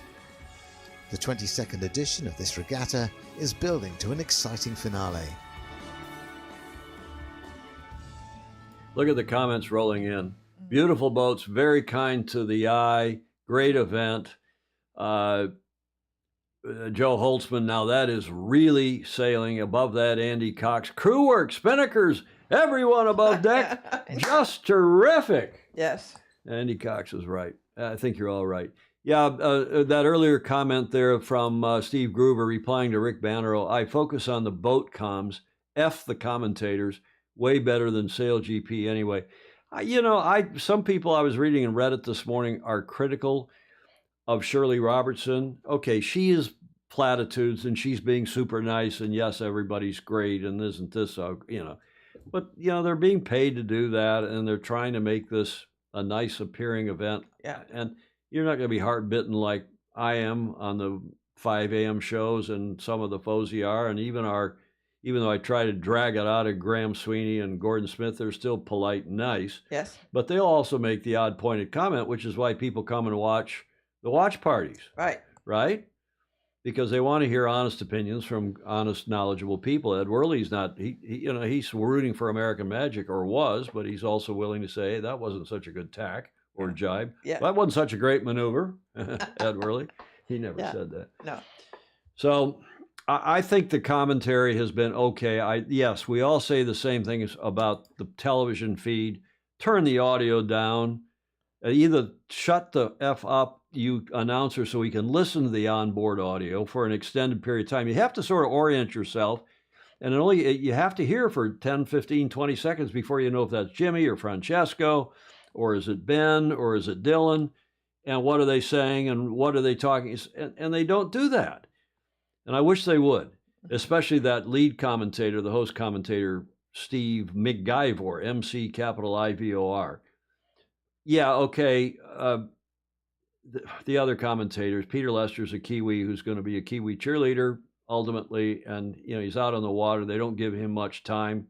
He's been around for a long time. Glenn Ashby, who's a famously good sailor, is an Aussie, but he's with Team New Zealand.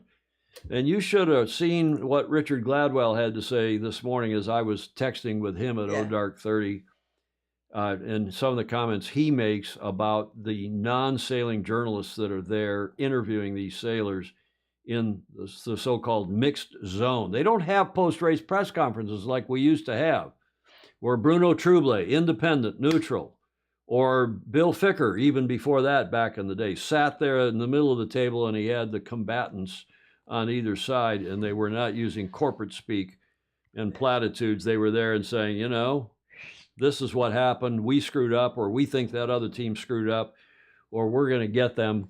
In a big comeback, as Jimmy said famously. And I know Gary Jobson will not be broadcasting the finals. Mark Holland, I see you on too with your comments. Again, you were a huge help in the watch parties. I hope you will be on. And also, I'm going to take a look at your America's Cup stats site, and I have not had time to do that. Stingray says at times Steve McIver sounds like Hannibal Lecter. No. Julia. Hannibal Lecter, like they do for football, offer 2 channels to watch, live audio feed or commentary. Yeah, I don't know. If they would just, Peter Montgomery, commentary, Peter Marcos Feinstein, we all love Peter, Gary. Who we also miss, I think, is Ken Reed. I think Kenny has been superb. And he, in the last few cups that he's been doing the commentary for, so. I miss Peter Montgomery's voice. Well, sure. He was for so long the voice of the America's Cup. Yeah. The America's Cup is now New Zealand's Cup. The famous 1995 call by Peter Montgomery in San Diego. If there was a feed that only had 1 boat comms and no commentary, I would elect to watch that. And the chase boat interviews are terrible. Yesterday, they asked Tom Burnham. Yeah, during the show, they go PIP, picture-in-picture to the coach, one or the other of the team chase boats, the coach boats. They asked Tom Burnham how he felt about being 300 meters behind in an elimination race. Really? They can't do better than that? Yeah, Steve, good point. And yeah, Mark Holland's pointing out that there has been this gag rule in the protocol now for some time, saying that if you say anything negative, somebody could get fined under the protocol, and that has just ruined the lively repartee and back and forth and people saying what they mean and meaning what they say. There were a lot of beeps from Tommy. I guess you're talking about Tommy Slingsby. Yeah, you can't use coarse language. I mean, it's true in any professional sport. The athletes now, and here we're seeing more and more live miking of athletes before in the warm up, in the breaks, and they all know they can't use the F-bomb and they can't use coarse language, and that they're professionals, but they also will speak their mind. They'll say what they mean. The coaches come, going into halftime in the American Gridiron games here, the football games, and they have to contractually with the television, the sideline reporter will grab them and say, what do you think? Hey, my team stank. We got to improve this and improve that. Here we go. Yeah. Or we were great and the other team was pretty good and we got to figure out how to stop the other team from doing that. Yeah. You don't see that here in the Cup, sadly. Hopefully they will. Let's get PJ on the show. Make it happen. Andy Cox, I will do that. That's a great suggestion. That would make nobody. Julia also has got a soft spot in her heart. Yes. For PJ Montgomery, but then he's a Kiwi. Why, Verstappen, the F1 driver, was just slapped for an F-bomb. Is that right? But for Aussies, it's normal speak. No. No. Julia, speaking of F-bombs, we got to get here to Whiskey Tango Foxtrot and the D block here. We're going to wrap this up. A couple of, just a couple ones. This came from Peter Stevenson, a.k.a. Pedro Foiling Sailor. Exercise makes you look better naked. So does whiskey. Your choice. we dedicate that to who? Jody? Why not? Why not? Jody's on here. Hamish Ross is up. What time is it in Auckland, Hamish? 9:54 in the morning on Saturday. But for Aussies, he's the one who said for Aussies it's normal speak. One more here, Julia. This one is making fun of me yet again. They always like to pick on me. And a good thing I have thick skin. And that is from Ed Worley, our good old Ed down in SoCal. Paddle faster, I hear banjos. Da da da da da da da da da. I got to get practiced up because I play the banjo up at the Stag Cruise. Yes. On the Dixieland Jazz boat that goes around the island at 8 in the morning, wakes everybody up. But we play the same 5 songs every year. Oh, when the saints go marching in. Yeah, Deliverance, Steve Gruber. Okay, that's Ed Worley, as I said. Put that one in just to make fun of me. Between he and the Vice Commodore of the New York Yacht Club, they love to pick on me, Julia. And with good reason. I'm hurt. I'm too thin-skinned, I guess. That gets us to the finish line. We'll wrap this one up. We will do this on Sunday morning as a watch party. And Julia likes to say... Yes, don't miss this opportunity to like, follow, and especially share. Yeah, we really appreciate that. And John Emmett's been good at that, and others on the watch parties to remind everybody to do that. In fact, do it right now. Exactly.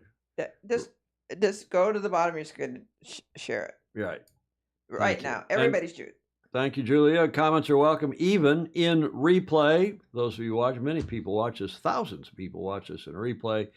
And we appreciate all of you. Thanks to you who do come on here and watch, who give us these comments. Everybody loves the comments, too. That helps the algorithm, too, by the way, on both Facebook and YouTube.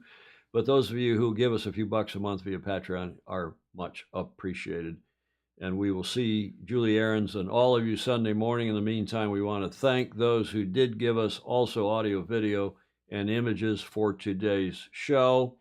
Thierry de Jong, we'll see you Sunday and all the rest. In the meantime, Sunday morning, Julia. Yes. It is the September equinox.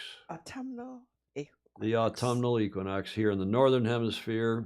The vernal equinox in the Southern Hemisphere, at least locally at 05:43 PDT. So we'll be on the air when the clock strikes 5:43. Well, and we'll celebrate the demise of our summer. And that never came. Well, it's been here in San Francisco, but it's been nice all over. I know. And I like the fall. I love September. I love what we used to call Indian summer before that became politically incorrect. I used to love it when football games were where they were supposed to be and with whom they were supposed to be. Well, you're the West Coast Conference, the Pacific. What was that called? The Pac-12. Pac-12. Well, they all abandoned. They went to the Midwest. They went to the Big Ten and the Atlantic Coast Conference because they had bigger TV contracts. Yeah, today's paper is full of the fact that the bands can't go because it's too expensive. It's too far. These student athletes need to study, not be on a plane to the East Coast and then back. But that's a whole nother issue. It's 5 o'clock somewhere. It's closing in on 3 o'clock here in San Francisco. We're going to wrap this one up in under 2 hours. Thanks for joining us. A reminder that our upcoming schedule, we will do this again Sunday morning as a watch party to watch the Youth America's Cup at 0500 on Sunday. We'll do our regular show next Tuesday at 1300. A watch party on Thursday morning, which we think will involve both the Youth America's Cup and the start of the LVC Finals next Thursday at 0500, again, Pacific Daylight Time. And then Monday the 30th, when I get back from Stag Cruise, we'll do a watch party, we think, at 0500 Pacific Daylight Time. That's a reserve day. It may not happen. But looks like there will be another watch party, unless somebody's already won the LVC final, another watch party at 0500 on Tuesday. That's when there's racing in the LVC, we will cover it via watch party, long story short. And maybe even on Wednesday, the 2nd of October. See you next week. Have a great weekend wherever in the world you are. Thank you for joining us. See you Sunday morning at 0500 at noon, 1200 UTC. In the meantime, sail fast, sail safe, and have fun. And ciao for now. For now, Julia. For now. For now.